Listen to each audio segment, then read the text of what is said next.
Olá, gente, muito bom dia.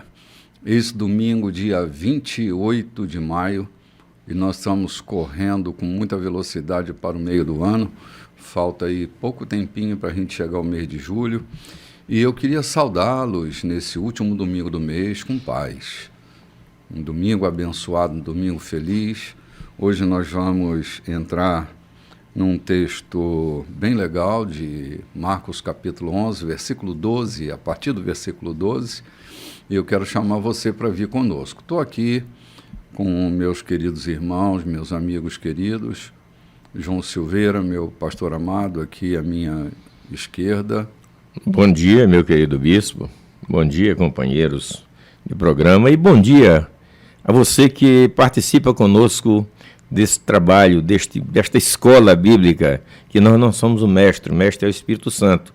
Nós estamos apenas aqui conduzindo, somos, digamos, a caneta que é conduzida por ele para apontar cada ponto que deve ser esclarecido, que deve ser visto, que deve ser vivido por cada um de nós.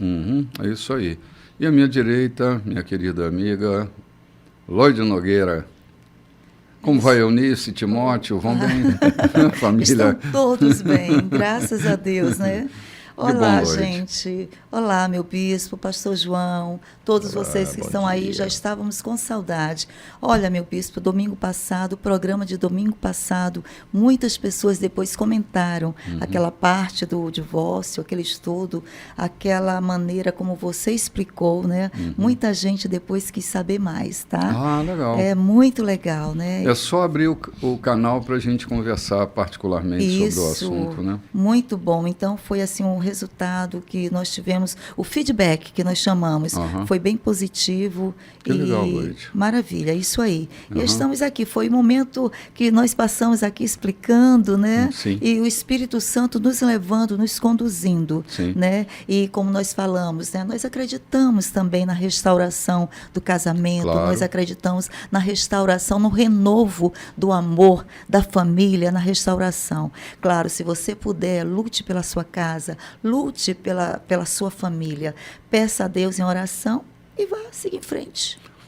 Quando é possível, Lloyd, quando é possível, só relembrando aqui, Jesus cita a relação com Moisés e ele diz que a questão era a dureza do coração, né? E às vezes o nosso coração se endurece mesmo, né? Às vezes os insultos, as violências, os descasos, os desprezos, tudo isso vai endurecendo o coração a ponto de não haver condições de reabilitação, pelo menos do ponto de vista humano, não. Né? Tem coisas, o bispo ensinou para nós, que tem coisas que o amor não tolera. Sim, né? não suporta. Não suporta. 1 Coríntios 13, Paulo diz que o amor suporta tudo. É verdade, o amor suporta tudo. Suporta a doença, suporta o desemprego, suporta a tensão, mas o amor não suporta algumas coisas. E o desprezo talvez seja a principal delas. Tirar o preço do outro, né? Desvalorizar o outro, acabar com a vida do outro. Né? O próprio Deus não suporta o desprezo, o menosprezo ou a não atenção a ele. O que machuca o coração de Deus não são os insultos a eles proferidos, são, na verdade, o ignorá-lo. João, Então, você lembra que Jesus cita que se você chamar o seu irmão de raca, você está condenado ao inferno? O que é raca? Raca é idiota, raca... Tolo, insignificante. Tolo, insignificante. É uma relação de desprezo. Então, Isso. é exatamente o que você citou. Então, se nem Deus tolera essa relação, como é que os homens são capazes de tolerar? Eu não estava no programa, mas vocês deram uma puxadinha no final.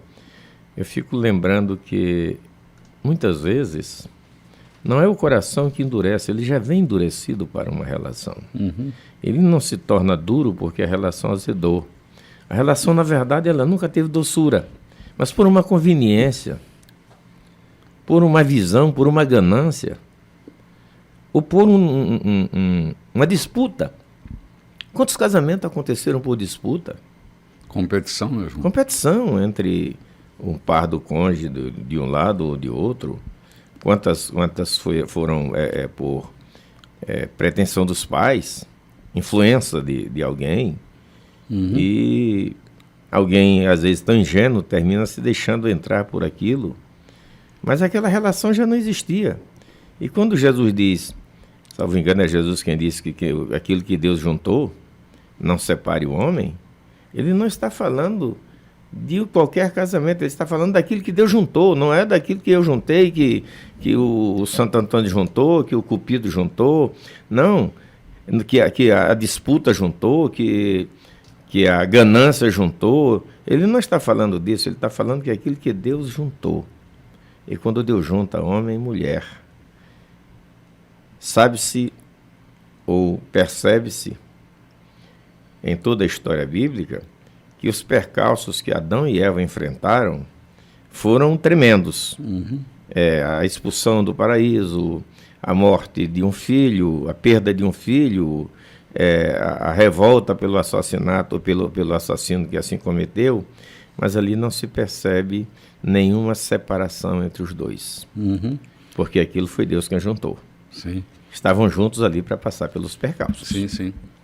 Esse texto de Mateus 19, João, que você citou, é um texto muito precioso, né? Muito precioso. O que Deus juntou não separe o homem. Mas eu estava lendo um artigo outro dia que aquilo que Deus juntou, a pasta de dente separa. Porque, Isso. Né?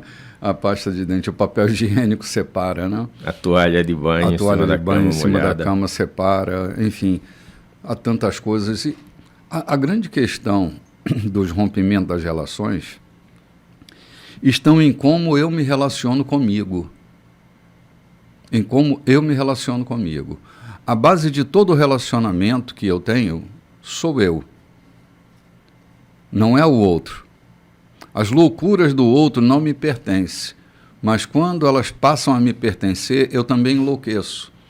Então, se eu não estiver bem naquele dia, naquele momento, naquela ocasião, naquela relação, não haverá esforço suficiente para a demanda das minhas necessidades de aquietação, né? Então, o tema ele é muito longo, muito complexo. Ele é controverso. A gente procurou, Lloyd, quando tocou no texto, usar de simplicidade e melhorar o leque de entendimento. Mas esgotá-lo, nunca. Nunca, porque há muitas questões que levam um casal ao divórcio, né?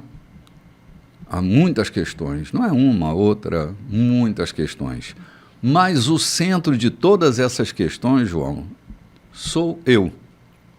É como eu estou lidando com essa questão, né? Eu lidei com um episódio ontem à noite, e aqui eu estou entendendo o porquê disso. Muitas vezes nós esquecemos, porque num sermão, numa cerimônia de casamento, ninguém está ali para ouvir o sermão, a beleza do sermão, está ali para contemplar a roupa da noiva, o traje do noivo, dos convidados e etc. O noivo está ali para cumprir um ritual, uma celebração, mas levar para casa o que ele ouviu no sermão é coisa rara, gente, porque o momento é muito tensionado. Mas veja o que nós encontramos sobre casamento. Tornar-se-ão os dois uma só carne. Mas muitas brigas e dissensões acontecem dentro do lar quando eu tento me proteger do outro.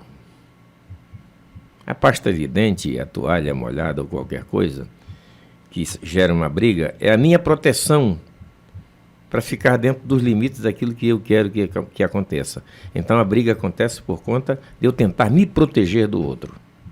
Ou proteger as minhas atitudes, os meus desejos, as minhas ações, a forma que eu quero.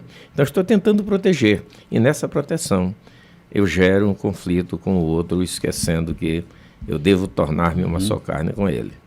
Então se eu tentar me proteger, eu preciso protegê-la primeiro. Eu tentar soltar os cachorros em cima do outro, eu preciso soltar sobre mim para poder porque eu sou uma só carne. E muitas vezes acontece isso, mas eu vou voltar ao princípio, porque o que a gente entendeu é isso. Quando casamentos já chegam, ou já entram, já não são um casamento, é apenas um contrato. É apenas um contrato judicial, um contrato social, um contrato familiar. Mas dentro já não há mais a intricidade dos dois. Exatamente isso. Mas nós vamos lá, vamos seguindo aqui no texto. Marcos capítulo 11, versículo 12, e nós vamos seguindo, né, Lloyd? Vamos seguir. Bispo, eu vou tomar aqui a liberdade de fazer esse início no versículo 11, tá? Que é uma introdução para o 12, tá certo? Ele entrou em Jerusalém e foi para o templo, parou ali para observar o movimento, mas como era tarde, voltou para Betânia com os 12. No dia seguinte, depois que saíram de Betânia, ele sentiu fome. No caminho, avistou uma frondosa figueira. Aproximou-se dela para encontrar figos, mas não achou nada além de folhas. Não era época de figos. Ele disse à árvore: nunca mais alguém comerá dos seus frutos. E os discípulos ouviram. Chegando a Jerusalém, entraram no templo e Jesus começou a expulsar todos os que faziam comércio ali. E derrubou as mesas dos agiotas e as bancas dos vendedores de pombas. Também não permitiu que ninguém mais passasse carregando cestos pelo recinto sagrado. Ele explicou suas ações com o seguinte texto: minha casa foi designada casa de oração para as nações, mas vocês a transformaram em ponto de encontro de ladrões. Ao tomar conhecimento desses fatos, os principais sacerdotes e os líderes religiosos decidiram que era hora de se livrar dele. Estavam em pânico, porque o povo se mostrava encantado com os seus ensinamentos. Vamos parar por aqui, porque já vai chegar a noite e os discípulos vão sair, né? Vão dormir fora da cidade. João, explica-nos essa parábola. Eu estou encantado aqui. Jesus tinha tanta afinidade com Betânia, e Betânia devia ser uma vila muito próxima, hoje um bairro, em Jerusalém. Então, saindo do burburinho de Jerusalém, eles preferiam dormir em Betânia. Voltando de Betânia, talvez pela dificuldade na casa dos hospedeiros, não tomassem café, né? E Jesus sente necessidade de comer alguma coisa. O que ele vê na sua frente? Uma figueira. E uma figueira frondosa, cheia de folhas, que não era o período de figos, mas também não era de folhagem. Naquela época, parece-nos, de segundo a história e a questão geográfica, as regiões secavam e era a época de que as figueiras todas caíam as suas folhas. Estavam, como se diz no baixadez, peladas, sem folhas. E Jesus vê uma figueira frondosa, deve ter figo ali, e se aproxima dela e não encontra figo. Aí Jesus faz o quê? Amaldiçoa a figueira. Gente, por muito tempo na minha vida, aquilo soou como uma vingança, como a punição pela decepção de não ter encontrado o que comer. Isso sugere para a gente, ou seja, nunca tiveram esse sentimento de que Jesus havia se vingado da figueira, matando-a, amaldiçoando-a para a morte, porque ela não lhe forneceu o que comer. Eu estava em Roma, mais precisamente no Vaticano, e lá tem muitas lojas, né? E a gente entrou numa loja para comprar umas gravatas italianas. Gravatas italianas são show. E entraram comigo algumas mulheres que estavam com a gente, e de repente, aqui no Brasil, se acostumava chamar pichinchar, né? Era a época das desinflações absurdas, então se pichinchava muito para comprar alguma coisa. E as nossas irmãs foram para lá, para dentro das lojas no Vaticano, pichinchar preço de gravata. E na hora que pediram desconto, aquele gringo que estava lá, que acho que era um sudanês, um libanês, as expulsou de dentro da loja. Uhum. E depois estávamos conversando na hora do almoço e alguém, cada um contando suas aventuras, e uma alvoradamente diz: e ele não teve coragem de me expulsar de dentro da loja, mas eu o amaldiçoei. Meu Deus.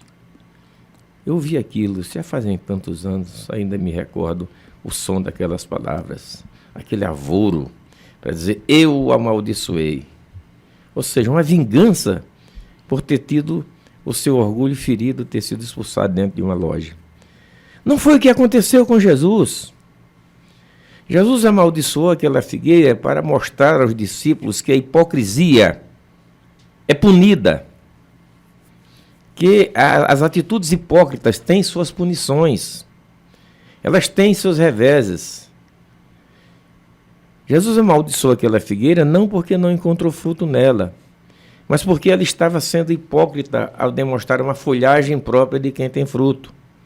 Há muitas frutas, o jenipapo é diferente, mas muitas outras frutas criam uma folhagem bem densa quando elas frondam, quando criam ou quando botam seus frutos, para que a sua folhagem proteja o fruto do sol e da chuva pesada.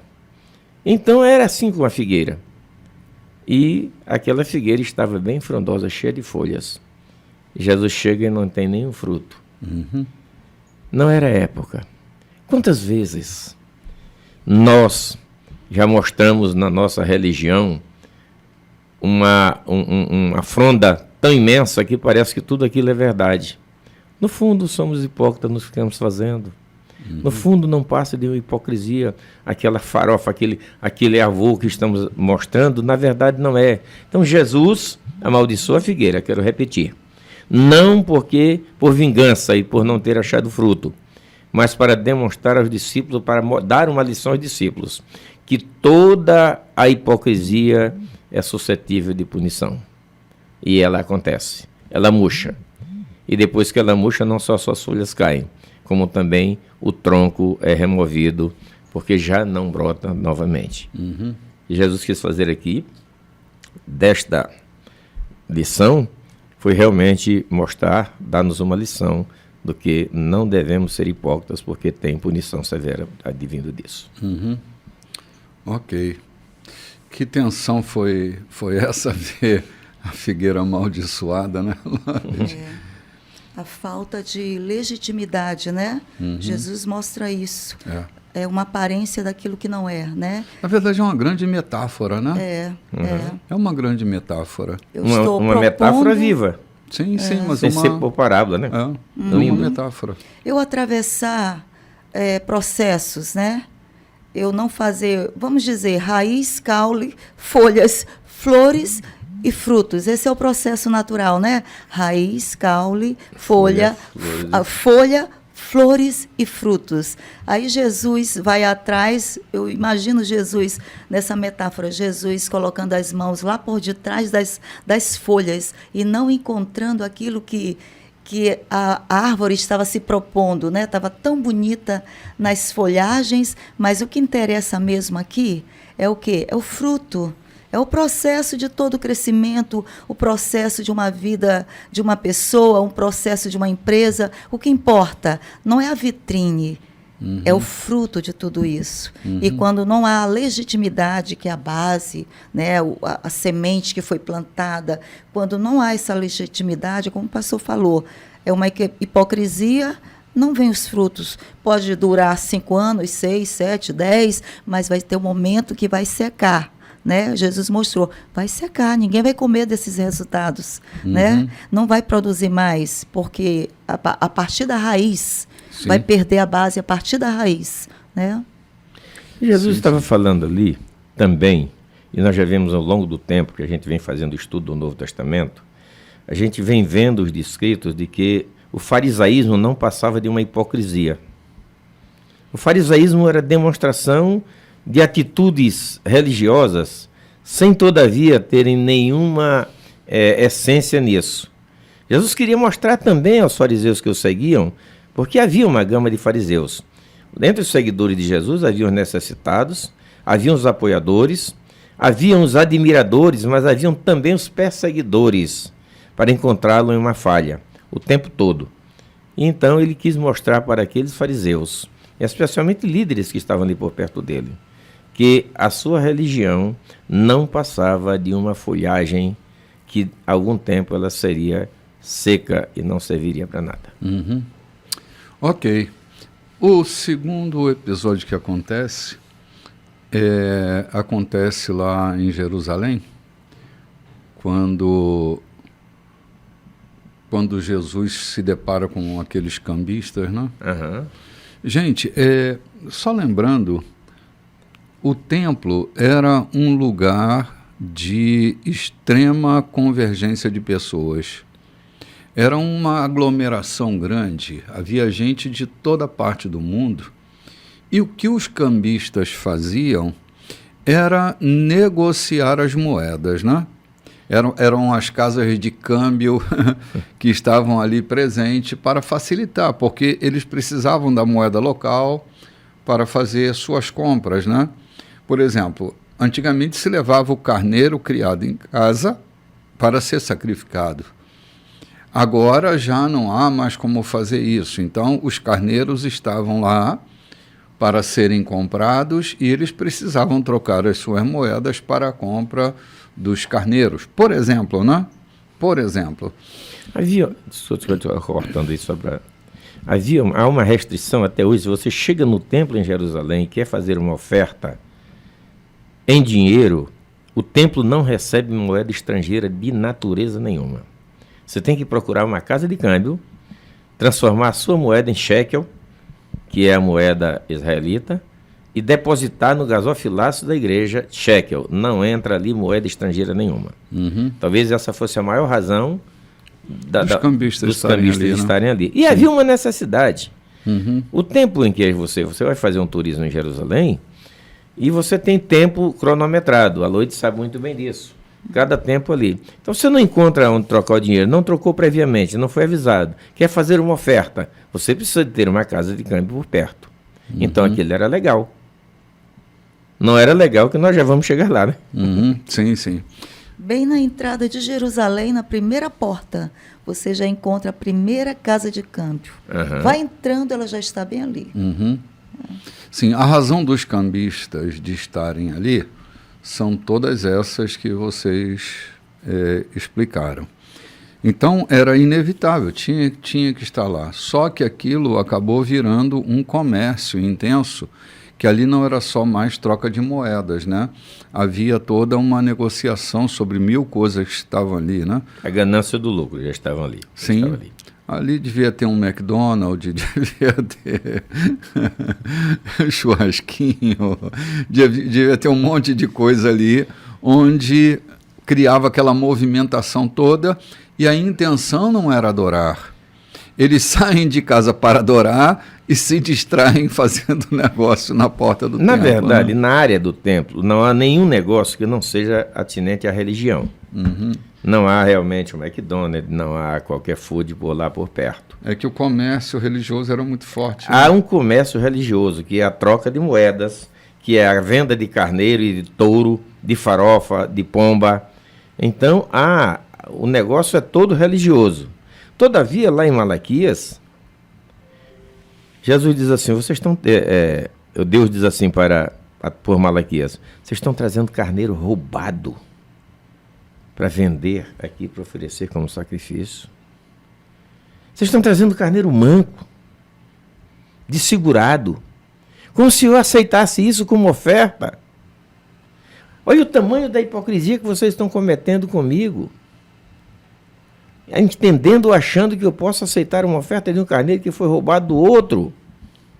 Então era isso que estava acontecendo lá, um comércio ilegal, legal e ilegal. Uhum. Lembra daquele programa de humor que dizia, é legal, mas é ilegal? Uhum. Sim, sim. Então era isso que estava acontecendo. A legalidade transformou-se em ilegalidade por conta dessa ganância horrível, que era patrocinada pelos principais sacerdotes, ou seja, o sumo sacerdote. É isso aí, gente. Nós vamos tomar um cafezinho e voltamos já já, logo depois do intervalo.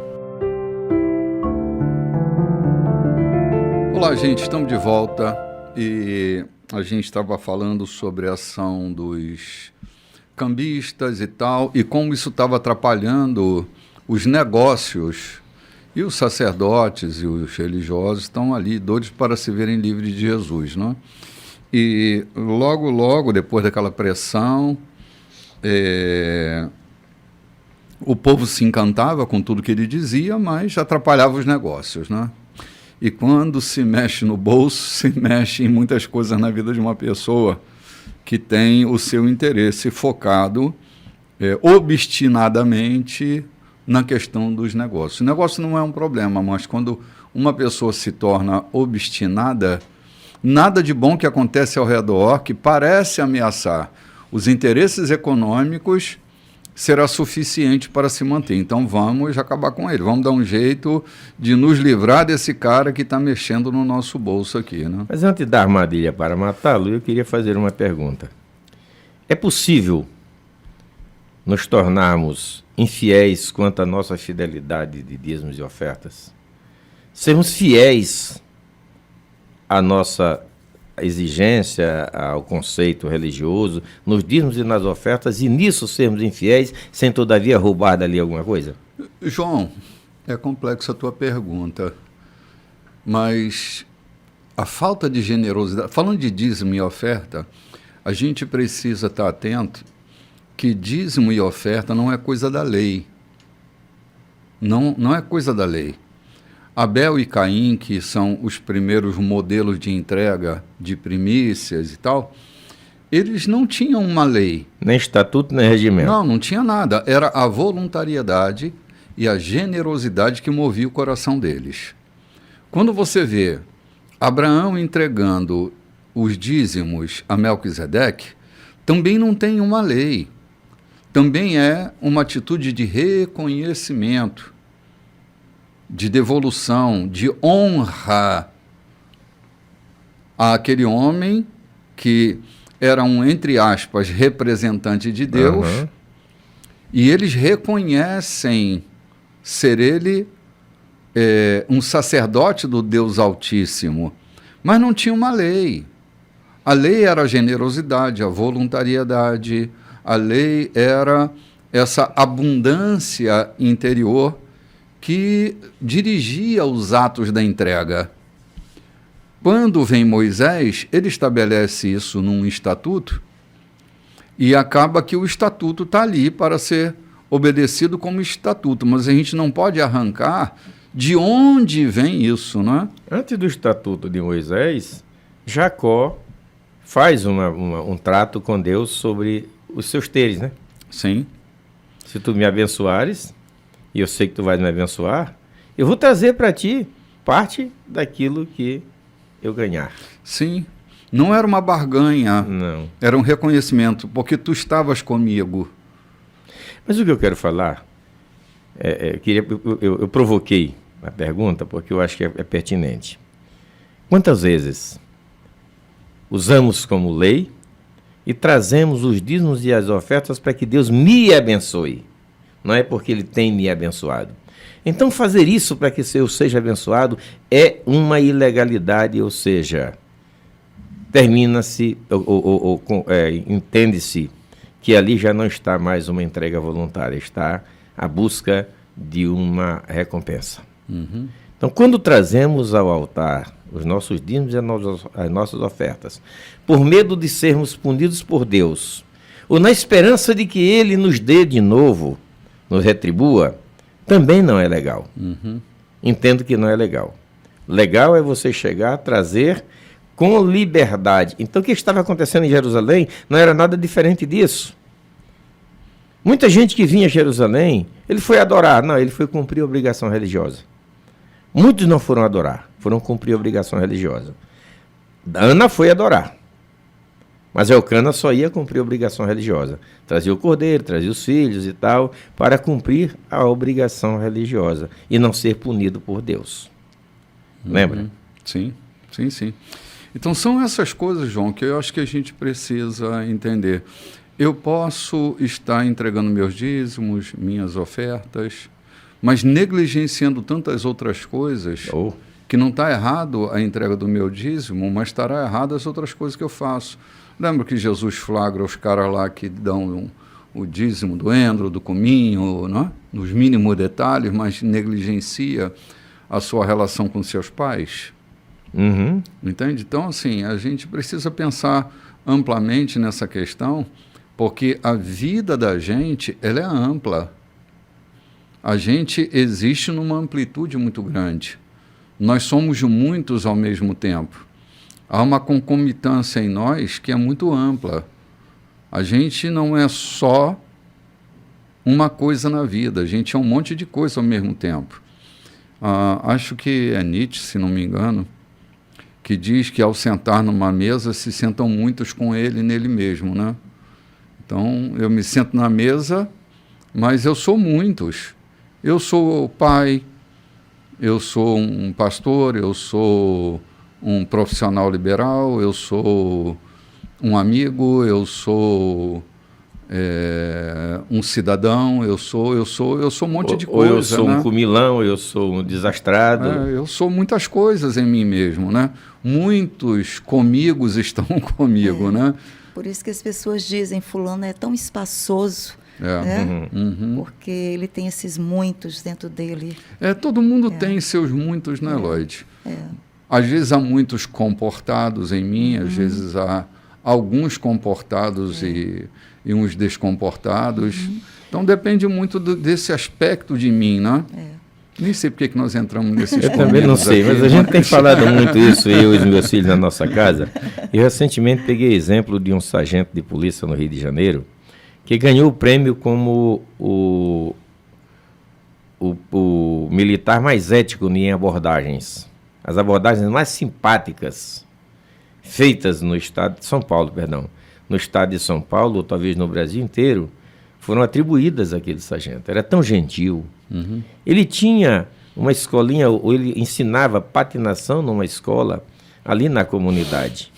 Era respeitado e integrado por toda a comunidade. De repente ele pega um fuzil e atira num superior e num igual a ele de patente. Mata 2 companheiros. Aí vem a pergunta. O que estava ali, onde estava aquela pessoa que ganha prêmio de decência, de ordem, e termina matando, fuzilando 2 companheiros? Ou seja, são os muitos que estão nos acompanhando, a complexidade da vida. Ninguém sabe por trás daquela gentileza, de tudo aquilo, a revolta que havia dentro de um homem que talvez tentasse esconder. Ou talvez nem sabia que escondia, mas havia um perverso, que num momento que não foi um momento de transe, foi simplesmente por insuportar as escalas de trabalho promovidas por eles. Uma mente fragmentada, né? Não, os muitos que o bispo se refere, eu trouxe à tona isso aqui, porque os muitos que se referem não é só na mesa da comida, é na mesa onde nos sentamos para elaborar os nossos negócios, para verificar a nossa contabilidade, para determinar para onde vai determinados lucros da empresa. E às vezes repartimos aquele lucro sem liberalidade. Então, há múltiplas coisas no nosso comportamento. A nossa vida cristã não é só glória a Deus, aleluia, eu vou para o céu. Estou salvo, vou para o céu. Isso pode acontecer. Mas para a gente que começa a entender, a buscar a multiplicidade da vida, que precisamos, na verdade, entender e vivê-la, isso é muito lindo, é muito gostoso. E viver isso é muito simpático, apesar de que dói, né? Tem coisas que é melhor não descobrir do que descobrir, porque termina provocando dores. Pastor João, viver os nossos vários papéis e nos posicionar realmente dentro deles, né? O meu papel de mãe, né, de amiga, né, e os vários papéis que eu tenho exercendo no meu dia a dia? Tenho vários.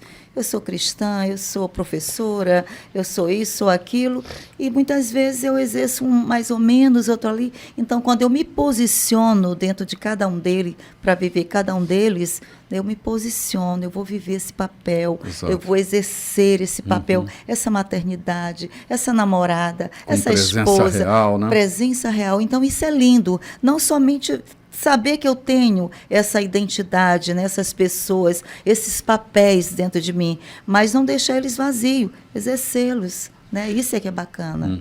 Numa das pregações do Bispo Renato, só vingando o Dia das Mães, ele estava citando exatamente isso. Eu aqui sou um bispo na igreja com vocês, eu administro, eu cuido, eu sou cristão, eu sou salvo, mas eu sou um homem, eu sou um ser humano que faço compras, que estou no comércio, Que choro, que que rio. choro, que sorri. Eu até ouvi há poucos dias uma expressão, você falar em chorar e sorrir, passou a cabeça. O homem que não é capaz de sorrir de uma boa piada, duvido da religião dele. Disse um rabino. Disse um rabino, né? Ou seja, nós sorrimos das piadas. Imorais não, porque não nos cabe estar ouvindo. Mas sorrimos das piadas. Nós abraçamos, nós tomamos banho no rio, no igarapé, no açude, na praia. Somos gente. Então são múltiplas faces, sem sê-las, ou sem ser, na verdade, falsos ou hipócritas com elas. Somos o que somos em qualquer situação, mas não podemos chegar na tribuna e dizer eu saúdo a Igreja de Deus com a paz do nosso Senhor Jesus Cristo, e chegar lá no açougueiro, ilustre açougueiro, por favor, me corte um pedaço de picanha.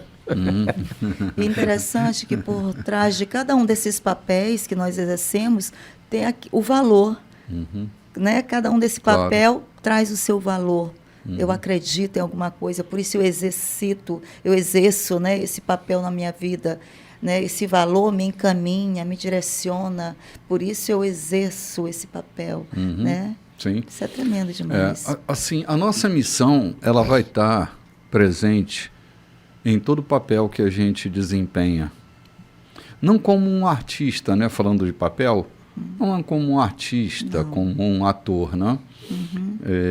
Mas como alguém que vive aquele aspecto da sua vida, atuando com legitimidade, faz com profundidade, com excelência, com largueza, não é? Com abundância, com generosidade. Então, não importa bem onde eu estiver, o altar vai estar em mim, fazendo o seu papel. Seja na minha função paterna, seja na minha função profissional, seja na minha função ministerial, eclesiástica, seja lá onde for, eu vou estar desempenhando aquela minha função específica daquilo dos muitos que eu sou, com toda a profundidade. Nisso não vai ter um teatrinho, nisso não vai ter um enredozinho criado para embelezar as coisas. Né? A gente tem que viver com beleza. Eu não posso mostrar folhagem na época que não é de folhagem. Sim, é verdade, João. Esse é o problema da figueira, esse é o problema de todos nós. Que na época de dar figos, a gente só está mostrando folhas. Só está mostrando não folhas. Ser legítimo, né? Não ser legítimo. Exatamente. Então, acabamos voltando à metáfora aqui Está gostoso. Da figueira. Né? A proposta do nosso programa aqui é trazer ao público aquilo que lhe edifica e não contar histórias da Bíblia, né? Sim, claro, João. Nossa proposta não é contar histórias da Bíblia, passar texto da Bíblia, mas é, na verdade, trazer aquilo que está na Bíblia ao cotidiano de cada um daqueles que nos ouvem e de nós mesmos, né? João, eu era adolescente. Não era adolescente. Eu já era jovem, já era até casado. Eu era um pastor novinho, né? Já falei para vocês, já fui ordenado com 24 anos. E eu sempre fui aplicado à pesquisa, à leitura. Então, eu sempre fui muito aplicado. Mas eu vi um filme que foi divisor de águas na minha vida. Eu não me lembro o nome do filme agora. Foi numa sessão da tarde, o filme. E o filme era sobre a vida de um pastor presbiteriano numa cidade, eu não sei se era no Brooklyn, era uma comunidade respeitada. Não era no Brooklyn, porque os presidenciáveis, eles frequentavam essa igreja. E o pastor dessa igreja, ele estava ali fazendo manutenção dos nobres, escondido atrás dos seus livros, na clausura do seu escritório. E um dia ele ouve um barulho lá embaixo, porque o escritório dele ficava num andar de cima. Ele olha e vê a miséria que a comunidade onde a igreja estava inserida, o que estava acontecendo ali. Confusão, briga, aquela coisa. E ele então leva um choque com isso, porque ele pastoreava os nobres, elegantes, e dentro da sua comunidade tinha um sem número de pessoas completamente perdidas. Aí o que ele faz? Ele abandona o escritório, desce e vai pisar no chão onde aquela gente estava. Cheio de compaixão, ele abre as portas para atender aquela comunidade. E os seus sermões, que eram caprichados, bem elaborados, começam a ganhar outro contorno para atender a comunidade local. E aquilo me chamou muito a atenção, porque boa parte dos sermões que eu pregava naquela ocasião, eu pensava, quantos estão entendendo o que eu estou dizendo? Quantos estão compreendendo o que eu estou falando? Eu era completamente teológico na exposição da simplicidade do Evangelho. E eu também levei um susto comigo mesmo. Um dia eu estava pregando, nesse mesmo período eu estava pregando, e a minha maior motivação era ver a igreja eufórica, João. Uhum. A euforia da igreja me empolgava e me sentia assim, dever cumprido a cada domingo.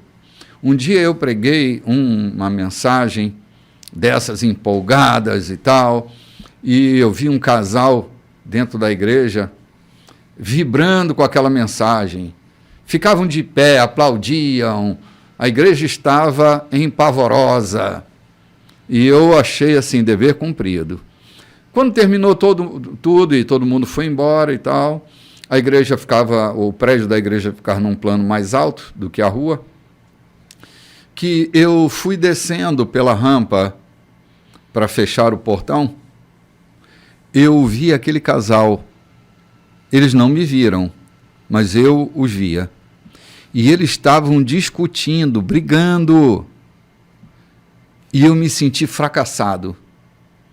Lá dentro eles estavam eufóricos. E ali na calçada eles estavam discutindo violentamente. Eu voltei para casa e chorei horrores. Eu morava num apartamento ao lado do terreno da igreja. Eu chorei horrores naquela tarde. E disse a Deus, nunca mais, nunca mais. E aí eu me lembro, cara, faz muitos anos, viu? Faz muitos anos. O meu sermão não teve poder nenhum para alcançar o coração João, daquelas não, era criaturas. só o intelecto deles. Eu me lembro ainda do tema da mensagem da noite. Eu me lembro bem. E tem tanto tempo isso. O tema da mensagem foi pais desajustados, filhos desequilibrados.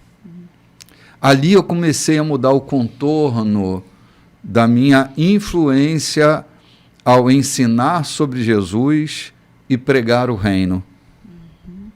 Didaquê e querigma, proclamação e ensino.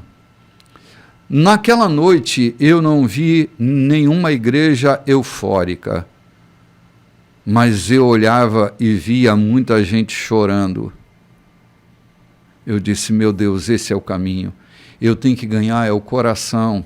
Eu tenho que alcançar é o coração. A realidade. Então não adianta, João, a gente ficar discutindo aqui qual era a cor da cueca do sumo sacerdote. Ou quem foi a mulher de Caim. Não, exatamente. Não adianta a gente ficar elucubrando coisas, né? Procurando detalhezinhos. A coisa é trazer o reino. A coisa é impactar a pessoa com a mensagem que vai mudar a sua vida. Amém. Então, por isso é que aqui a gente não fica discutindo coisinhas, né? Nem elabora previamente nada. Aguardamos o que o Espírito Santo... Sim. A gente estuda, lógico. Agora não sai um programa, né? Aham. Nós estudamos, nós nos atemos ao texto que vamos falar e pedimos ao Espírito Santo que aquilo que sair daqui direcione a corações e mente de pessoas para que mudem as suas vidas para melhor, para que mudem as suas vidas. Não quer dizer que esteja pior, mas há sempre um melhor a ser alcançado. Aham, verdade. Então, por isso a gente não faz programas polêmicos, se bem que às vezes a gente toca em questões polêmicas, né? Mas a gente não polemiza. Olha, daqueles que nos ouvem e nos assistem, nós temos pastores de diversas denominações que estão aqui, que mandam suas mensagens, que se congratulam com a gente, e a gente não fere doutrina de ninguém, não fere teologia. Eu até evito. Por exemplo, dificilmente vocês vão me ouvir falar sobre minha compreensão sobre o tema de escatologia, porque eu penso tão diferente do que tudo que está aí, que eu posso gerar ferimentos desnecessários, né? Eu tenho minhas convicções. Eu leio o Apocalipse, me delicio com ele, não tenho conflito com o tema, mas eu evito abordar porque é muito diferente da maioria. Mas, por isso eu nem entro, né? Nós nunca tocamos no Apocalipse aqui no programa, né? Eu podia ouvir um programa, de muita excelência o programa, mas eu fiquei assim, ouvindo alguém dizer...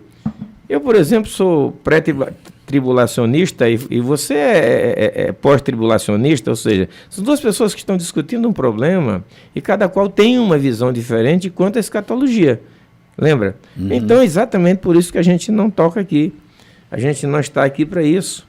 Nós estamos aqui, apesar de pastores, muitos pastores, estarem usando o nosso programa e nós liberalmente deixamos que isso aconteça, não temos direitos autorais, mas também aqueles pescadores de Pititinga, enquanto arrastavam a rede, lembra aquela mensagem que te mandaram? Sim, lembro. Enquanto arrastavam a rede, estavam falando do programa. Exatamente. Sorrindo, arrastando rede para pegar aquelas peixinho bem pequeno, e estavam sorrindo e falando, visivelmente a gente vendo eles citando o nome da gente, do Bispo Renato, do programa que ouvem. Então, Deus tem nos dado a possibilidade, a oportunidade de que o programa esteja atingindo da mais alta sociedade, a mais baixa, da maior estirpe real à mais baixa sociedade, né? Aparentemente dizendo isso, mas é isso mesmo. Nós estamos aqui para isso, que Deus nos dê graça, que Deus nos dê do seu Espírito Santo a cada dia iluminação, e que o que seja dito aqui não seja um saber de cada um, mas seja o conhecimento do Espírito Santo a aplicar na vida daqueles que nos ouvem. Sim, verdade. Nossa missão é essa, facilitar. É isso aí. Lógico. Estamos aqui para isso, ser o canal, né? Semana passada nós falamos sobre isso, sermos o canal, a voz, né? Então é isso. Sim, isso é bom, porque a gente não tem que forçar nada, não tem que inventar nada, tem que convencer ninguém de nada, né? Falar nisso, eu vinha falando com a minha esposa nessa viagem agora, rodamos 1.200 quilômetros, e a gente aproveita o tempo que pode para crescer no conhecimento, nas descobertas. Ia dizendo a ela como fomos canais, eu ia dizendo como fomos vaso nessa viagem. Aí parei e disse, não, como fomos canais nessa viagem. Porque ser vaso é estar retendo alguma coisa. Ser canal é deixar fluir por si e atingir a outros, né? Sim. Sim. José Saramago tem uma fala que eu tomei ela para mim. Ele diz que convencer alguém de alguma coisa é uma das ações mais reducionistas num relacionamento, porque é uma espécie de colonização. A gente não tem que estar convencendo ninguém de nada. Nossa missão não é convencer. Nem Jesus estava ali para convencer ninguém de nada. Como é que eu vou assumir essa posição de querer convencer as pessoas de alguma coisa? Eu não tenho vergonha nem medo de expor meu pensamento, né? Nem vocês também têm tido esse medo. Nós estamos encorajados e encorajando pessoas a assumirem sem medo aquilo que pensam, aquilo que sentem, para terem uma caminhada mais leve, né? Sobre o Evangelho, eu não oculto nada. Eu já não oculto nada em outras coisas, né? Que dirá no Evangelho. Ou seja, a nossa missão é deixar que as pessoas mostrem os seus galhos quando as folhas tiverem que cair, né? Sim, claro. Sim, a folha caiu, mostra o galho. Mostra não o fica galho. aí se escondendo atrás de folhas.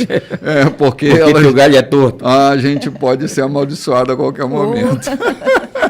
Gente, nós vamos ali tomar um cafezinho e voltamos já já.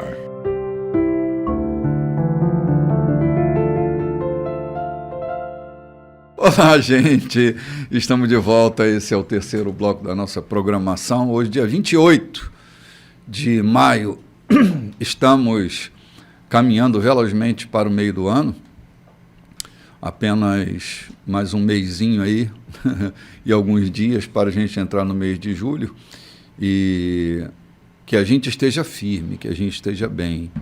No meio do ano, que o Senhor nos encontre legítimos, saudáveis, fortes, corajosos, enfrentando tudo que tivermos que enfrentar diante da nossa vida, né? E nós estamos aqui bem à noite, depois de todo esse fuzuê. Nós estamos aqui bem à noite no versículo 19, né, Lloyd? 19. Já é a noite do terceiro dia do histórico, né? Já é a noite do terceiro dia. E a pressão vai acontecendo, Jesus dá uma saída porque a noite caiu, né? É isso aí. Vamos lá, leitura? Vamos lá. À noite, Jesus e seus discípulos deixaram a cidade. Pela manhã, andando pela estrada, viram a figueira. Estava seca até a raiz.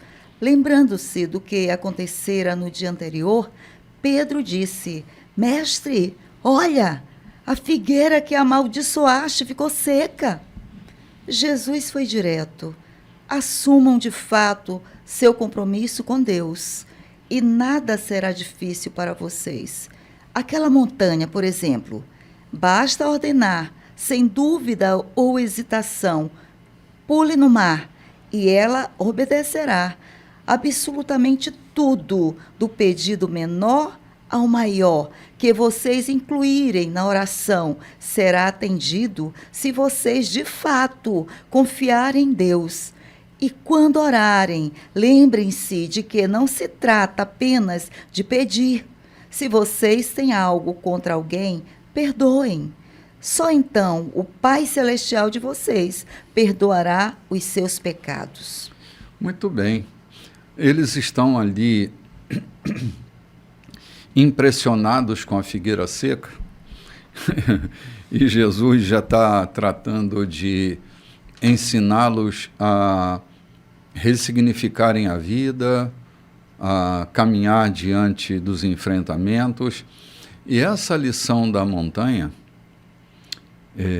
não é que a fé move montanha, é falar com a montanha, é se posicionar diante da montanha e não sair até que a montanha mude de endereço, né? Esse comprometimento é uma coisa que Jesus cita, não é? É essa coragem de estar diante de uma montanha e se posicionar com clareza e com firmeza. Muitos problemas teriam sido resolvidos, que a gente pode se equiparar a uma montanha, mas ela não sai, João, porque a gente não se compromete com aquilo que a gente acredita. Eu tenho entendido que não é simplesmente a verbalização, a vocalização de palavras, mas acompanhada de ação. Eu removi muitas montanhas ao longo das minhas atividades com determinação, com segurança. Então, vi charcos, vi uma piscicultura crescente na região, vi charcos de água ou de espaço que não serviam a não ser para porcos sem lamear, porcos criados soltos, ou pastagem de animais que não servia para muita coisa. Vi naquilo o quê? espaço para tanques de produção de peixe. Não era uma montanha, era um vale. Mas quando entendo aqui que Jesus diz, direis àquela montanha, ou seja, montanha, eu vou te lançar, eu vou aplanar esse vale contigo. Então, eu adquiro uma máquina, eu contrato uma máquina, ou maquinários, e vou à montanha o tempo todo. Todos os dias eu estou indo a ela, até que ela se torne plana, e possa fazer, inclusive, um aterro, onde eu atravesse o mar para o outro lado, o braço de mar. Na região que eu estou falando é de água doce. Então, a fé de que Jesus está falando é a persistencial. É aquela que o Senhor acaba de dizer assim, problemas que são montanhosos diante de nós, né? Sim. E nós nos posicionamos diante dele, inerte de braços cruzados, dizendo, Senhor, resolve. Ele disse, é vocês quem tem que fazer. Então, o que é que eu vou fazer? Primeiro, eu vou acender uma luz. Nós já passamos por isso aqui hoje. Uhum. Primeiro, eu vou acender uma luz para ver a dimensão desse problema. Uhum. Eu vou ver o que está levando o meu filho a agir dessa natureza. Uhum. Por que não está dando certo a vida conjugal dos meus filhos, ou do meu filho, da minha filha? Então eu vou acender uma luz e encontrar razão para aquele problema, que para ele está sendo uma montanha, mas eu vou ajudá-lo. Depois que eu acendo a luz, que eu vejo a dimensão, então eu vou ver como remover aquela montanha que está acontecendo. Pode ser a profissão de um e de outro, a ocupação de um e de outro. Então venha para cá, vamos para ali, vamos agir. Ou seja, eu entendo que a palavra, a verbalização de uma palavra, não removerá a montanha se não for acompanhado de uma ação, de uma atitude removedora. Uhum, sim. É esse posicionamento, João, é que leva a nossas falas de autoridade, né? Você disse bem, não é verbalizar qualquer coisa, oralizar qualquer coisa, mas é a firmeza da autoridade com que a gente se posiciona. Se nós reinamos em vida, é preciso exercer a autoridade desse reinado que nos cabe. Ter a firmeza, não a teimosia, mas a firmeza e a perseverança. Porque teimosia, obstinação, é muito diferente de determinação. Obstinação vem de um ego ferido, adoecido, recalcado, que não suporta desistir, porque teme a fala do outro. E o determinado, ele tem uma história encerrada dentro dele, findada dentro dele, por isso ele não vai embora, por isso ele fica ali, até que a montanha mude de endereço, né? O teimoso e o persistente, você fala no assunto, é similar à função. O teimoso e o persistente.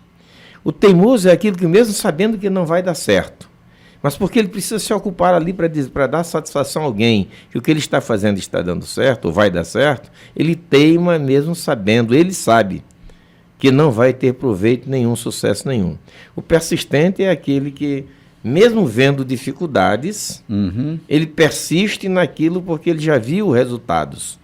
E ele não está vendo resultados como um tolo, como um obstinado, ele está vendo resultados com os olhos de um administrador, de um executor daquele projeto. Ele está fazendo não por obstinação, mas porque ele é persistente, sabendo que vai acontecer. Então o que Jesus diz aqui? Se tivesse aí, não desistirdes. A fé precisa ser persistente e não desistente, né? É isso que ele diz. Se vocês tiverem fé e não desistirem, o seu coração for firme em Deus, e o teu projeto, aí o que Salomão diz? Atribui ao Senhor os teus projetos, e eles se estabelecerão. Então, quando a tua fé está firme no Deus que você serve, não há nada impossível ao que crer. O texto aqui, no outro evangelho, esse mesmo texto correlato diz, não há nada impossível ao que crer. Então, crer é isso, é ser persistente. Esse crer não é uma coisa mirabolante que vem de forma que dê frio no espinhaço, que traga sonhos e visões mirabolantes, que tenha um profeta de aluguel para vir te dar profetada, para dizer vai dar certo. Não, quando você precisa ouvir a voz do profeta e você teme a Deus, você ouve a voz do profeta. Mas infelizmente, eu já estou descambando para o outro lado, aí nós temos ouvido profetadas, que é apenas para satisfazer o nosso ego e endeusar aquele que vem em nome de um profeta, né? Uhum. Ou como se o fosse. Sim. Essa muleta que é complicado, né? Essa muleta é muito complicada. E tudo começa quando assumimos de fato o compromisso com Deus, né? Essa fé tem que ser intencional, intensiva e constante, contínua, né? É isso que o Senhor fala. Sim. Assumir de fato.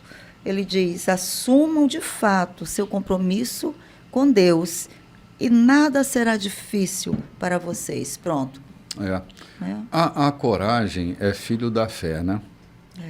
A coragem é filha da fé. Uhum. E, às vezes, a gente está tão entranhado de medos que a coragem não aparece, porque a fé está longe. A fé é essa base de sustentação para a intrepidez, para a coragem, para a ousadia. E a ausência da fé, ela vai gerar medo, pavor, inseguranças, né? Dúvidas. E eu nem diria incredulidade, que já é um pecado complicado esse, né? A incredulidade. Mas a dúvida, que pertence ao mundo dos homens, e dúvida não é incredulidade. Dúvida é incapacidade para se compreender o fenômeno. Incredulidade é negação do fenômeno. Ou seja, a incredulidade nem começa. A dúvida desiste muitas vezes no meio do caminho, né? A incredulidade não nos faz dar um passo. A dúvida nos faz muitas vezes recuar dos passos que já demos. Sim. Bom, vamos avançando por aí. Vamos avançando, versículo 27. De volta a Jerusalém, eles caminhavam pelo templo. Então os principais sacerdotes, os líderes religiosos e os líderes do povo exigiram: mostre-nos suas credenciais. Quem deu a você a autoridade para falar e agir desse modo? Jesus respondeu: primeiro respondam a uma pergunta. Se a responderem, também responderei a sua. No caso do batismo de João, quem o autorizou? Deus ou os homens? Digam-me. Eles ficaram numa situação difícil e sabiam disso. Confusos, cochichavam entre si. Se dissermos Deus, ele vai perguntar por que não acreditamos nele. Se dissermos os homens, estamos em apuros, porque o povo tinha João na conta de profeta. Decidiram, então, dar vitória a Jesus dessa vez. Não sabemos, responderam. Jesus concluiu: então, também não vou responder a pergunta de vocês. Jesus, ele segue a uma linha talmúdica, né? Ele responde com uma pergunta. Essa maneira de Jesus estar abrindo a conversa é porque assim está como um jogo de xadrez aqui, né? Tentando colocar em xeque o rei. E o rei vai ter que aplicar as suas defesas com todos os seus peões, com o bispo, o cavalo, vai ter que montar a sua linha de defesa, que não necessariamente é o ataque. Então, quando eles tentam encurralar Jesus, Jesus toma uma medida, porque sabe exatamente sobre a reputação de João. Eles não estão sozinhos dentro de uma sala conversando, eles estão bem diante do povo que está ali ouvindo e prestando atenção nesse encontro, e eles vão ficar em apuros para responder, porque sabem que se eles responderem, quem dá o cheque aqui é Jesus, né? Jesus dá um checkmate neles, Jesus disse, imobiliza então eles, né? Exatamente. Então pronto. Então pronto, está tudo resolvido. Eu entendo que Jesus não estava dizendo eu não vou responder para vocês como uma resposta atrevida, como se dissesse sair vencedor. quando Jesus diz, eu também não vou responder, porque não adianta responder para vocês que não entendem nem do batismo de João Batista. Vocês vão entender da minha missão. Vocês estão com o coração de vocês enternecido na religião. Vocês focaram a vida toda de vocês na religião, esqueceram das promessas divinas, da promessa feita no Éden, que haveria de vir um Redentor. E vocês não estão cogitando disso. Vocês estão cogitando em fazer religião e tentando se aproximar de Deus por aquilo que vocês chamam de feitos perfeitos. Dízimo de cominho, lavar as mãos, observar todo o preceito da lei, e mais da lei escrita de Moisés, e mais da lei oral que eles criaram para justificar a sua religião. Então Jesus está dizendo ali, eu também não vou responder para vocês, porque não vale a pena, vocês não entendem nada.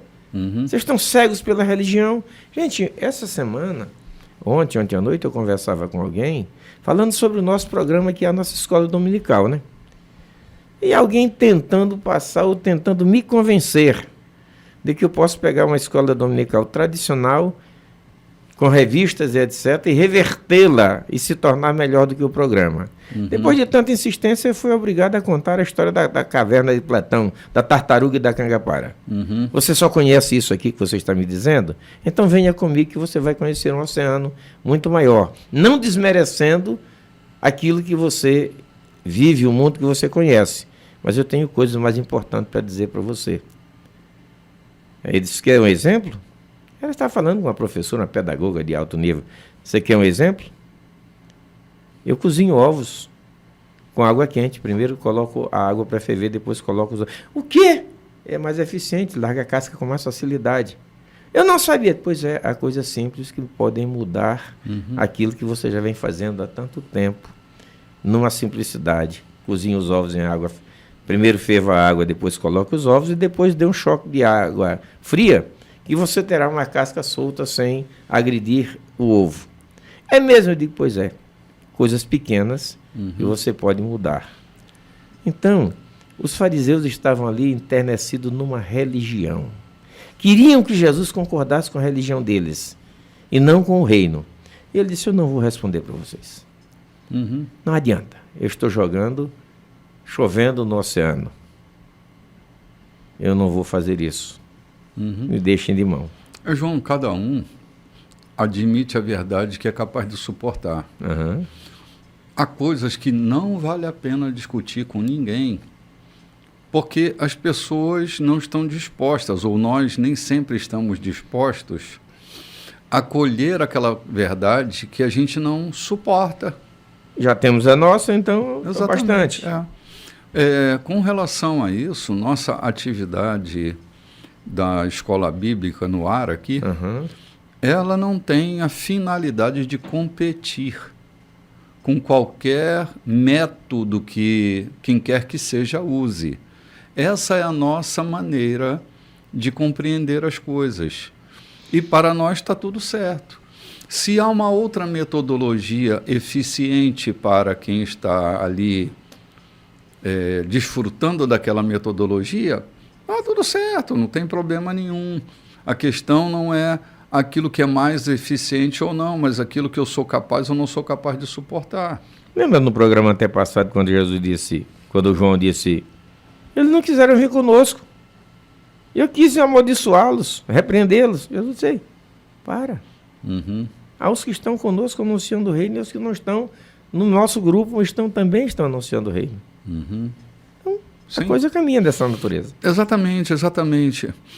João, enquanto a gente estiver sustentando rivalidades dentro de nós, no que diz respeito à proclamação do Evangelho, a forma com que se proclama, os rituais propostos, as liturgias estabelecidas, as coisas vão correndo por baixo dessa ponte, porque a gente está coando mosquito e engolindo camelo.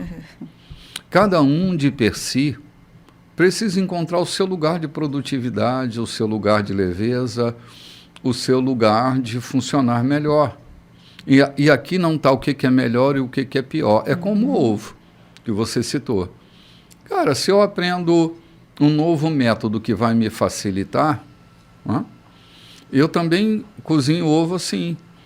eu boto a água para ferver, quando ela ferve, eu mergulho e 3 minutos eu tiro e dou um choque térmico. Uhum. Tiro a casca e a gema ainda está molezinha por dentro, com 3 minutos.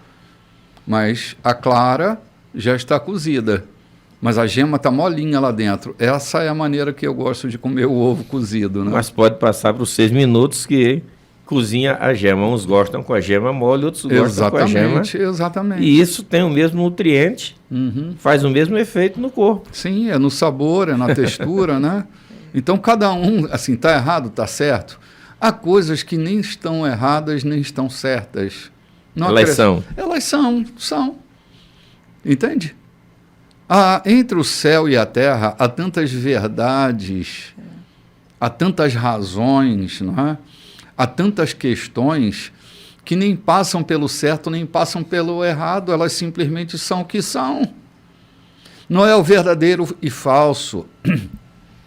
Esse pensamento dualista, helênico e dualista, é um pensamento, é uma estrutura de pensar muito reduzida, porque há muitas coisas que vão além do verdadeiro e do falso, do bonito, do feio, do gordo e do magro, né, do largo e do estreito. Há conceitos muito maiores entre a dualidade. E a gente acha assim, o que não é verdadeiro é falso. O que não é grande é pequeno. O que não é grande é pequeno. Cara, não, tem tantas outras coisas entre esses dois conceitos, né?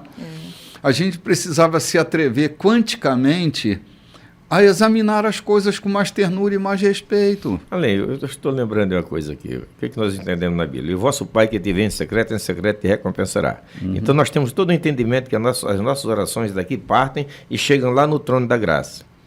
Aí nós vamos encontrar alguém falando. E a oração de Daniel? Quer dizer, às vezes é um demônio se interpondo lá nas alturas, evitando que ela chegue ao trono de Deus. Ou seja, entre uma verdade e uma verdade, há alguma coisa no meio se interpondo. Sim.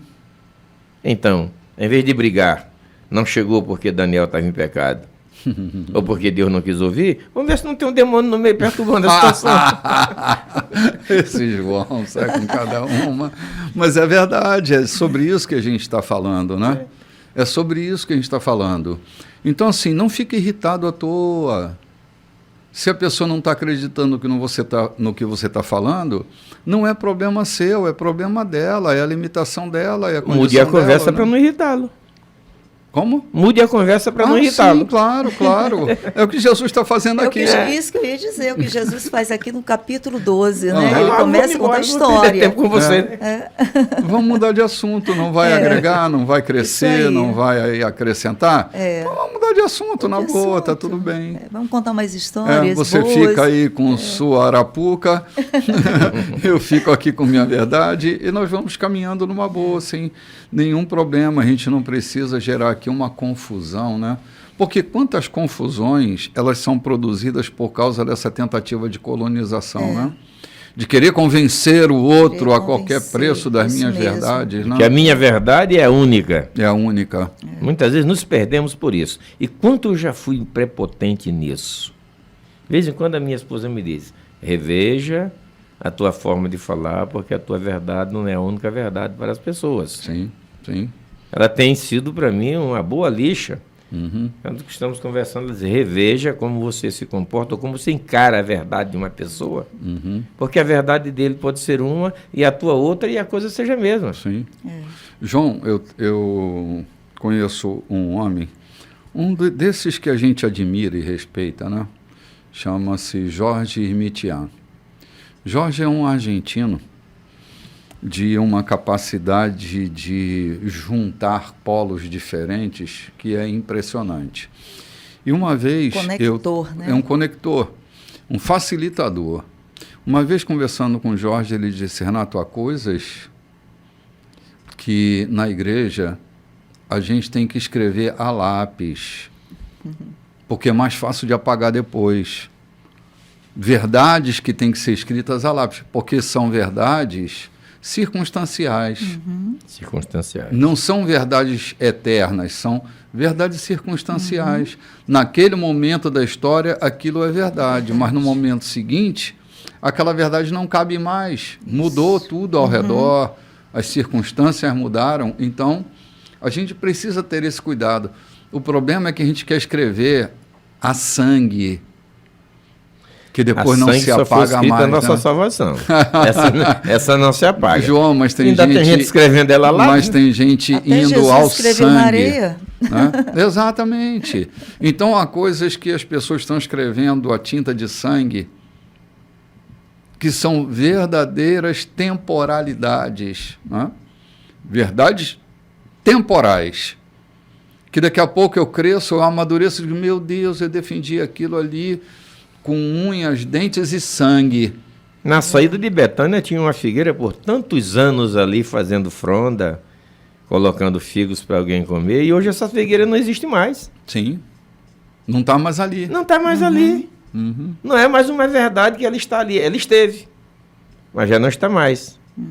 Entendeu? Então, é isso mesmo. São verdades que já não são mais as verdades que queremos que sejam. Verdade. Na verdade, nós vamos ali tomar um cafezinho e voltamos já já. Olá, gente. Muito bom dia. Estamos no quarto e último bloco do nosso programa de hoje. Se você perdeu e deseja rever o conteúdo que foi posto hoje para nós, às 9 horas da manhã, no Instagram da igreja, no @Igreja da Colheita, você vai ter todo o conteúdo lá, com a diferença de que você também vai ver nossa imagem, né? Se você está nos acompanhando pelo rádio, chegou agora aí, abriu o seu canal na 92.3, sabe que nós estamos lá a partir das 9 horas no YouTube com esse conteúdo e você é nosso convidado para nos acompanhar. Estamos aqui no último domingo do mês, lembrando a você que domingo próximo que vem, nós temos o nosso encontro, o que eu diria, o nosso encontro máximo, né? É o domingo eucarístico, domingo em que a gente está ali para repartir o pão e o vinho, a carne e o sangue de nosso Senhor. E você é convidado, inclusivamente, para vir cear conosco. Será um prazer ter você e sua família aqui conosco na rua Santo Antônio, número 14, no Recanto dos Vinhais. É uma satisfação sempre nossa receber aqueles que vêm para compartilhar conosco da fé e das coisas pertinentes ao caminho. Então está aqui o nosso convite, domingo próximo que vem, será o primeiro domingo do mês, e você é nosso convidado para essa mesa mais que especial, é a mesa do Senhor, é onde vamos comungar com o seu corpo e com o seu sangue. Gente, nós estamos avançando com uma velocidade bastante considerável, o texto escrito por Marcos, o primeiro livro a ser reconhecido e registrado sobre a vida de Jesus. Foi Marcos quem tomou essa iniciativa e nós estamos aqui com esse chamado primeiro evangelho, não é? A primeira mensagem dita por Jesus foi registrada por Marcos. E nós já estamos aqui no capítulo 12, né, Loide? Onde vamos entrar agora. Capítulo 12, meu bispo. Estamos avançando. Posso?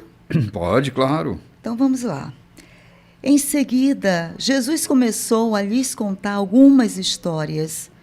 Um homem plantou uma vinha, cercou-a, fez um tanque de espremer uvas, construiu uma torre de vigilância, arrendou-a aos lavradores e saiu em viagem. Quando chegou a época da colheita, ele enviou um empregado para receber sua parte nos lucros. No entanto, os lavradores o agarraram, espancaram e mandaram embora de mãos vazias. Ele mandou outro empregado, que também foi agredido e humilhado. Depois enviou outro, que foi assassinado. O mesmo aconteceu com muitos outros. Uns foram agredidos, outros assassinados. Restava apenas um, que que podia ser enviado, seu filho amado. Já quase sem esperanças, decidiu enviar o próprio filho, pensando: meu filho, eles vão respeitar. Mas os lavradores perceberam a oportunidade, esfregaram as mãos, cheios de cobiça, e disseram: esse é o herdeiro, vamos matá-lo e ficar com a vinha. Então agarraram e mataram, e depois jogaram o corpo fora da vinha. O que vocês acham que o proprietário da vinha irá fazer? Isso mesmo, vai se livrar dessa gente. Depois arrendará a vinha a outros. E vocês podem confirmar nas Escrituras: a pedra que os pedreiros rejeitaram é agora a principal. Isso é obra de Deus. Nós esfregamos os olhos, os custando a crer nisso. Percebendo que o recado era para eles, os líderes religiosos quiseram prendê-lo na hora, mas como estavam receosos da opinião pública, acharam melhor recuar. Por isso saíram dali tão rápido quanto puderam. Tá bem claro mesmo. Quando o texto começa a dizer em seguida, o ambiente era o mesmo. Do episódio anterior, quando eles arguem de Jesus se ele é mesmo o Messias, eles estão querendo um pé, Jesus responde a tudo isso ensinando essa parábola, né, da vinha. E eles agora têm clareza, João. Ele está falando da gente. Na verdade, eles estavam falando, o Jesus estava simplesmente dizendo tudo o que estava acontecendo a eles, sem metaforizar muito. Muito quase que aberto. Mataram quem? Que foram os profetas, né? Os profetas, Jeremias e essa turma toda foram mortos. Por último, mataram quem? João Batista. Ou seja, eles entenderam o recado, porque Jesus quase não estava metaforizando aqui. Estava trazendo uma coisa muito visível, dizendo: vocês fizeram isso e estão procurando fazer novamente, matando o filho. Sim, bateu firme na questão deles. Estava muito explícito, né? A gente diz na questão deles aqui como se fossem uns inimigos. Na verdade, nós estamos falando de religiosos. Falando de tementes a Deus da sua forma. Temer a Deus da sua forma. Eu temo a Deus, mas amarro o meu camelo. Eu temo Alá, mas amarro o meu camelo, não é isso? Esse não é o provérbio beduíno? Eu confio em Alá, mas amarro o meu camelo. Então, nós confiamos em Deus, mas do nosso jeito. Então, outro que se interpuser entre a nossa confiança em Deus, ou tentar minar essa nossa forma de crer em Deus, será eliminado da nossa comunidade. Sim. É isso que queriam fazer com Jesus. Sim. João, não tem a nossa forma, né? Não existe a nossa forma. Não se serve a Deus da nossa forma. Deus tem sua própria forma. Os interesses dele, volto a repetir, os interesses econômicos deles está tão acima de qualquer coisa que Jesus chega a falar numa determinada ocasião que a tradição deles anula, tem a capacidade divina de anular a ordenança divina. Então estão tão apegados aos seus costumes, aos seus hábitos, que anulam a graça, anulam a palavra viva de Deus. É um antídoto muito perigoso. Então, a gente precisa ver com mais largueza os desígnios de Deus, porque ele tem largueza, ele tem profundidade. E a gente, se estreitar muito, a gente vive só dentro da caverna. Você citou ainda há pouco o mito da caverna de Platão, e às vezes a gente, dentro dos sistemas religiosos, está exatamente dentro das cavernas, convivendo com as sombras, convivendo com as imagens criadas pelo fantasístico da gente, e não consegue ver que há um mundo lá fora. que a vida está correndo fora da caverna. Que está vivendo apenas as sombras, né? Sim, hoje o pior de tudo é quando a gente nasce dentro de uma caverna e acredita no mito da caverna. Que a gente não tem ousadia de romper, de colocar a cabeça para fora para ver que há vida fora da caverna. A gente acredita que na caverna denominacional, por exemplo, está toda a verdade de Deus. A gente acredita que dentro do mundo religioso estará toda a resposta.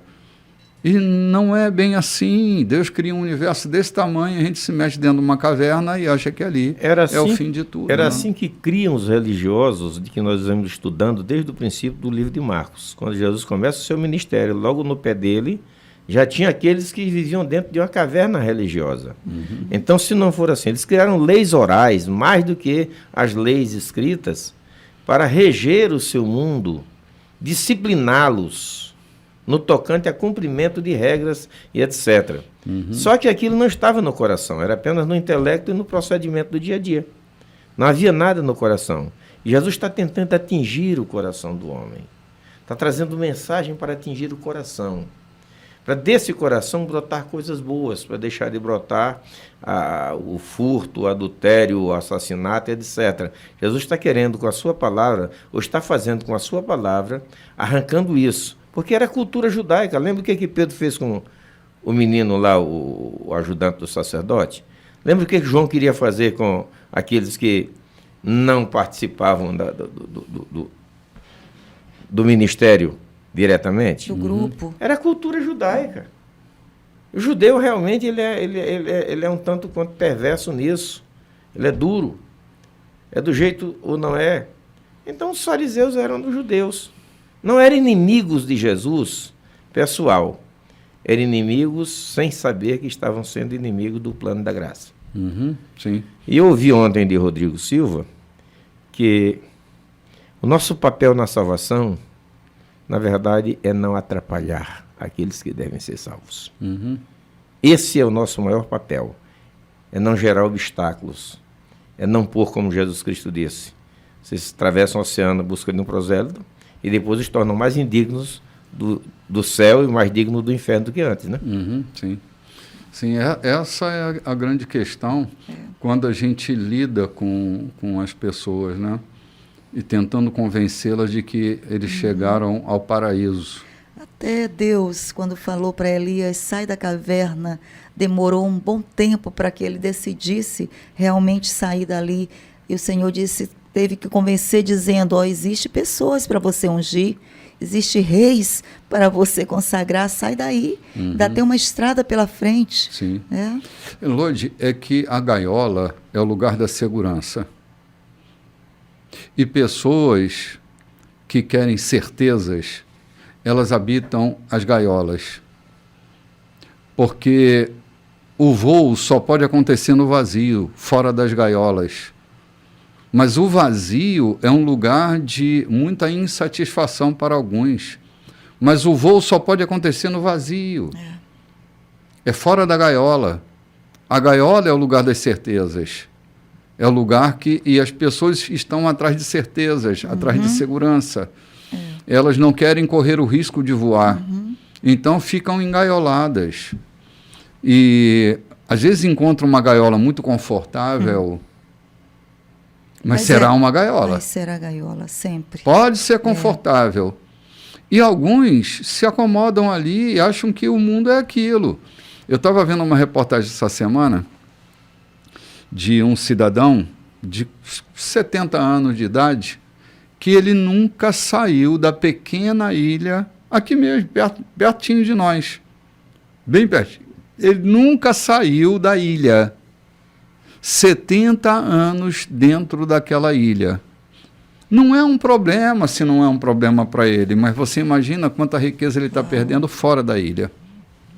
O mundo é maior do que a gaiola que nós nos encontramos. Há muito mais florestas a serem exploradas. Mas aqueles que se sentem seguros dentro da ilha vão viver dentro da ilha até morrer. Deixando de viver a grandeza que é posta para a vida, né? Então, imagina quantas culturas há fora de uma ilha. A ilha tem sua própria cultura, tem sua própria dinâmica, mas também tem suas grandes limitações. Sim. E a Uma ilha. É uma ilha. E ele nem consegue ver a ilha. Porque está dentro dela. Porque está dentro dela. A gente só vê a ilha quando sai da ilha.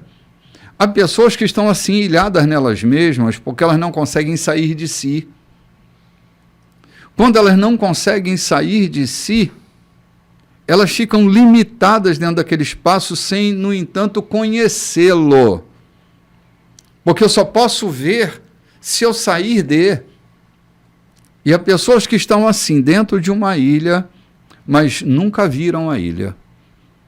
Estão ilhadas dentro dos seus ambientes, né? Que pode ser, eu estou confortavelmente aqui. Está confortável porque nunca viu conforto. Interessante. Gosta de dormir no chão porque nunca deitou numa cama num hotel 5 estrelas, né? É interessante que os moradores da caverna, eles exploram a própria caverna, de frente para a parede da caverna, de costa para a realidade e de frente para essa parede o tempo todo, tentando fazer dessa parede a sua vida. Encontrando coisas ali, né? Os seus registros estão ali. Nunca eles estarão de frente para o sol, para outro lugar. É sempre de costa para a realidade e de frente para essa parede, cavando, cutucando, tentando deixar a sua vida expressa ali naquela parede. E é assim que a gente conheceu, né, histórias, né, de povos, de culturas, porque esse povo que habitou na caverna, ele construiu a sua história, olhando para onde? Para a parede. Sim. Lloyd, o mais trágico de tudo isso são pessoas que às vezes viajam para muitos lugares, mas nunca desembarcam de si. Não adianta eu viajar para muitos lugares se eu não desembarco de mim. Eu sou o mesmo mal-humorado, eu sou o mesmo... Estou sempre que ali, vê tudo João. com pessimismo. Ou seja, não há Riviera Francesa que te dê alegria se você vive mal-humorado o tempo todo. Claro. Sim, eu não desembarco de mim nunca. Então eu não vou ter experimentações satisfatórias. Além de coisas disso, mais coisas periféricas, o Gaiolas, onde criamos, a Lloyd disse que criaram a sua vida, exploraram a caverna. Ontem, voltando de viagem com a minha esposa, a gente vendo, passando em revista, as famílias da família dela. E eu perguntei, qual foi o cristianismo que essa família insetou ou incutiu na mente dos seus filhos? Encontrei 3 depressivas, e as que não estão depressivas estão em situação difícil. Apesar do homem ser, aliás, do casal ser cristão, eu perguntei, qual foi o cristianismo?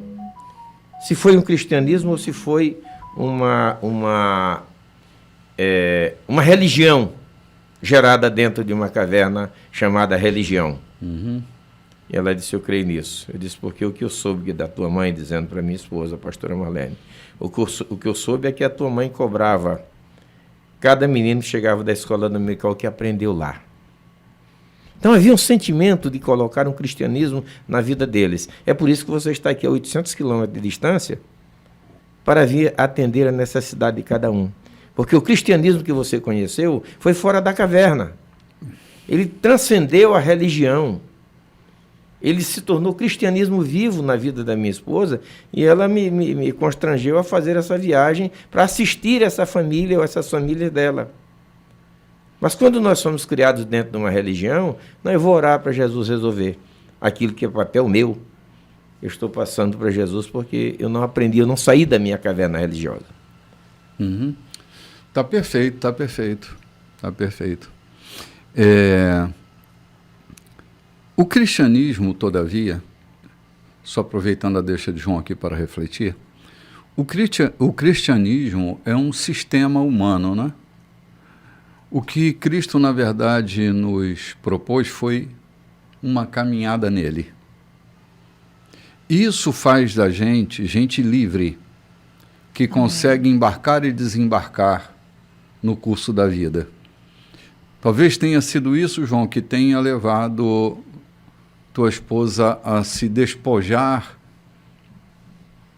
a caminhar com essa leveza, tendo interesse pelas pessoas, demonstrando o seu amor, sua gratidão, sua honra, é caminhar fora desses parâmetros tão pequenos e tão reduzidos que a religião propõe, né?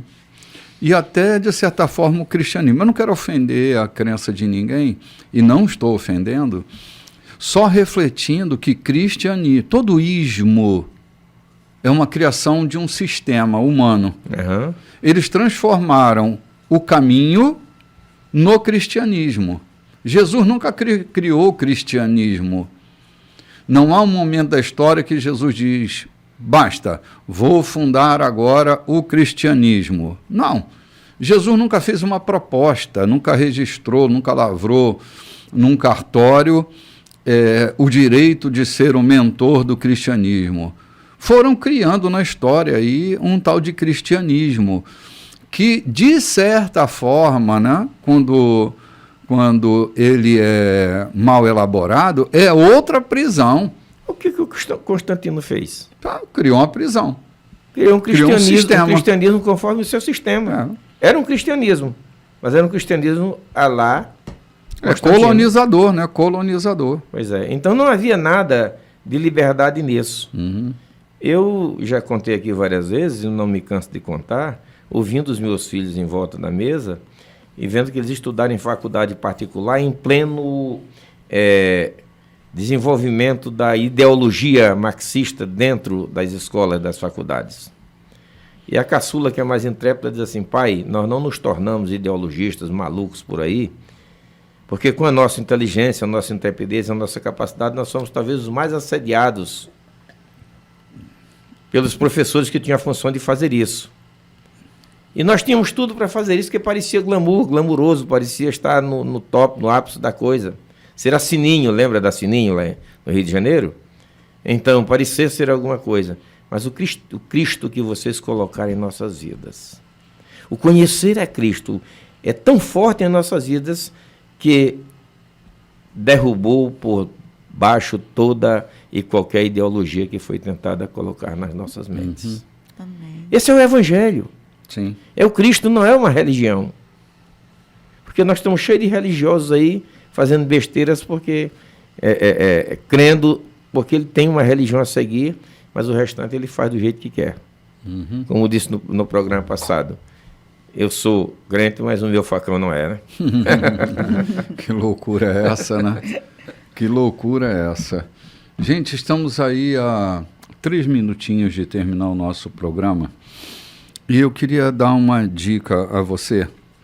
Se você tem interesse em acompanhar nossa fala, se te interessam as coisas que nós dizemos, então nós temos uns endereços que podem facilitar você.